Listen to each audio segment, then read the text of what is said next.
latihan atau lingkungan. Kalau genetik ngasih potensi, lingkungan yang memahatnya.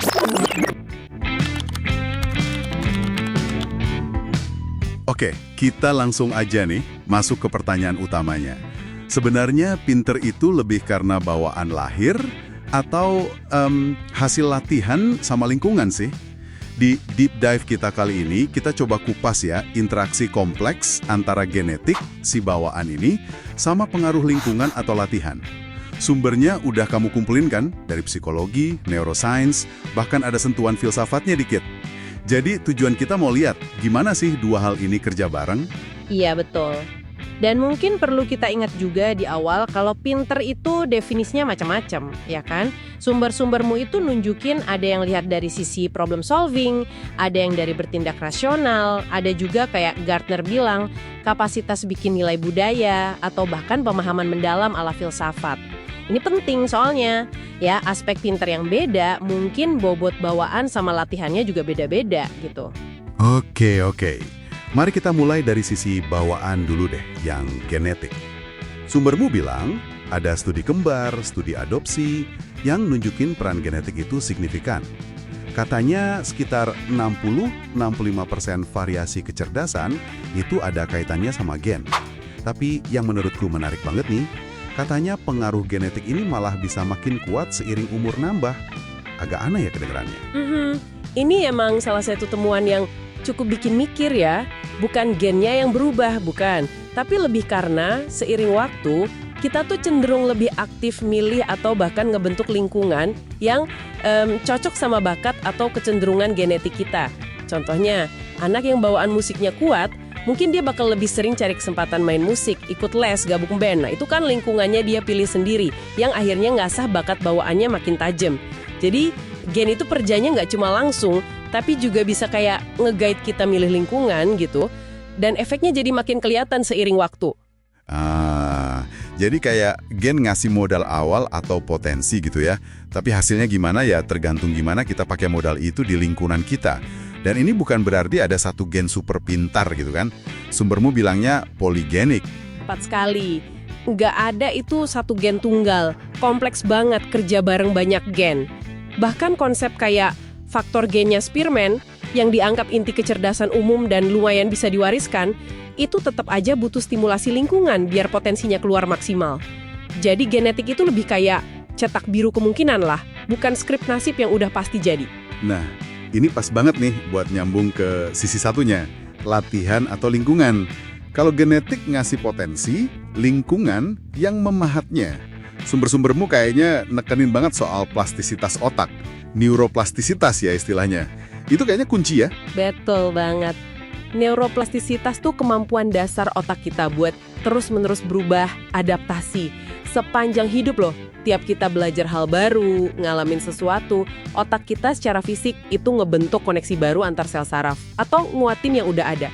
Bahkan, di beberapa area otak bisa numbuh sel saraf baru. Namanya neurogenesis. Ini dasar biologisnya kenapa latihan, pengalaman, belajar itu benar-benar ngaruh secara fisik ke otak kita. Dan kayaknya latihan ini paling ngefek pas usia dini banget ya. Aku baca di sumbermu, studi Bloom bilang 50% kecerdasan itu kebentuk di usia 4 tahun, terus 80% di usia 8. Gede juga ya angkanya? Iya, periode anak usia dini itu sering disebut masa emas. Kenapa? Karena plastisitas otak lagi tinggi-tingginya. Stimulasi yang kaya, main, eksplorasi, diajak ngobrol, dibacain buku, itu ibarat pupuk super buat otak yang lagi berkembang pesat. Kalau kurang stimulasi di masa ini ya, ada kemungkinan potensi genetiknya nggak berkembang optimal. Tapi bukan berarti setelah usia 8 tahun otak berhenti berkembang ya, nggak gitu juga. Plastisitas itu tetap ada seumur hidup, cuma mungkin nggak secepat pas masa anak-anak. Oke. Selain stimulasi pas kecil, kualitas pendidikan sehari-hari, pengalaman belajar juga penting kan? Sumbermu nyebutin pentingnya lingkungan yang nantang tapi seru, belajar yang ada artinya, bahkan peran seni, interaksi sosial. Ini lebih luas dari sekedar nilai akademik ya berarti? Bener banget. Kecerdasan kan nggak cuma soal ngitung atau ngapalin fakta. Seni misalnya, itu bisa melatih kreativitas, mungkin juga kemampuan spasial. Terus interaksi sosial, itu ngasah kecerdasan emosional, kemampuan ngertiin orang lain. Pendekatan yang holistik gini sejalan sih sama teori-teori kecerdasan yang lebih baru, kayak kecerdasan majemuknya Gardner, atau teorinya Sternberg yang lihat ada kecerdasan analitis, kreatif, praktis. Semuanya bisa dikembangin lewat pengalaman. Tentu aja, semua latihan ini, semua stimulasi, butuh fondasi fisik yang kuat, Gia.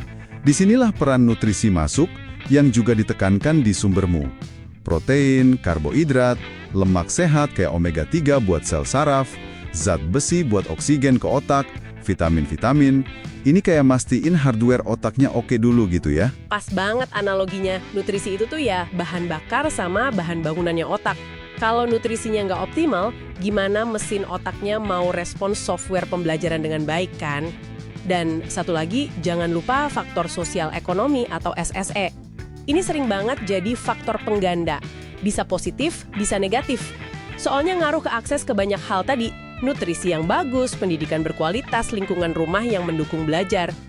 Fenomena Flynn, naiknya rata-rata skor IQ global selama puluhan tahun terakhir, itu sering dikaitin juga sama perbaikan nutrisi, pendidikan, sama lingkungan hidup yang makin kompleks secara umum. Ini bukti nyata pengaruh lingkungan dalam skala besar. Jadi kalau udah lihat semua ini, kayaknya perdebatan bawaan atau latihan itu jadi kurang pas ya. Udah jelas ini bukan pilihan salah satu. Tepat. Kesimpulannya jelas banget dari sumber-sumber yang kamu kumpulin itu. Kecerdasan itu hasil tarian dinamis terus-menerus antara potensi genetik, si nature, dan pahatan lingkungan, si nurture. Keduanya itu bukan musuh, tapi mitra. Saling butuh, saling bentuk sepanjang hidup kita. Jadi, pesan utamanya buat kamu yang dengerin nih.